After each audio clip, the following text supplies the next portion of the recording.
So we've had a wonderful 2 days here at the Historic Adventist Village. We had great discussions, starting off with Dr. Michael Campbell, who talked with us about how the early pioneers were engaged in the issues of their day. They had a sense of urgency to meet the needs of those around them.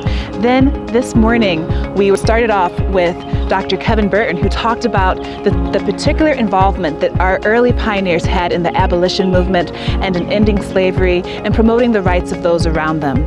Then for our divine service, we were blessed with Dr. Dwight Nelson, who led the charge to tell us that, yes, we are called to be Jesus' hands and feet, that we will be known as his followers by our love.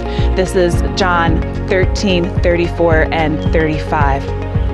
Then in the afternoon, we had the opportunity to tour the grounds here at the Historic Adventist Village and also to hear some local stories about how the people here in Battle Creek are engaged with their community in showing Christ's love. Our second to last session was by Orlin Johnson from the North American Division of Seventh-day Adventist Public Affairs and Religious Liberty Department, and he talked about ways that our church is engaging with leaders at DC and also in our communities. And he talked about why this is important and how it's tied into the work of religious liberty.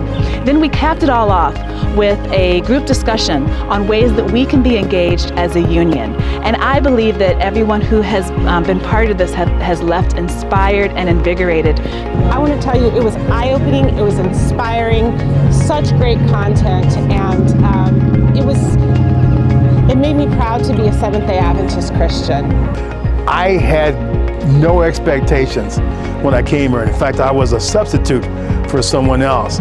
But I am glad that the way things turned out and I was able to be here. And here's some of the reasons why. Because I am an assistant to the PARL director for this season, but in the previous 14 years I was leading it. And we were always striving to make it a public face of what we did at church for not only our church members, but outside the walls as possible.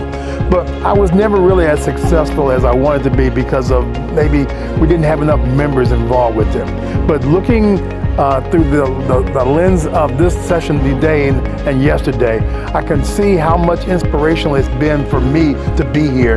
And I'm taking this excitement with me back to Grand Rapids because so much of what we haven't done can be done to put a public face on what the Seventh-day Adventists would seem to be like and versus what it really is. I'm just without words. So I think that everyone should be here. If you couldn't come, somehow or another, ask someone else about it, but most of all, get involved. Get involved in civic engagement. Stand up for Christian principles. Well, as Ellen White said, it is more important that we do God's work than we do that work or those laws that are put out by man. And that's what I have to say, and I'm going to stick to that. Now, as a Seventh-day Adventist church, we are a worldwide church, and as our pioneers did it, I think that we can make changes in the present by the power of the Holy Spirit. So let's continue in the tradition of our Adventist pioneers by engaging in the issues facing our society as Jesus would.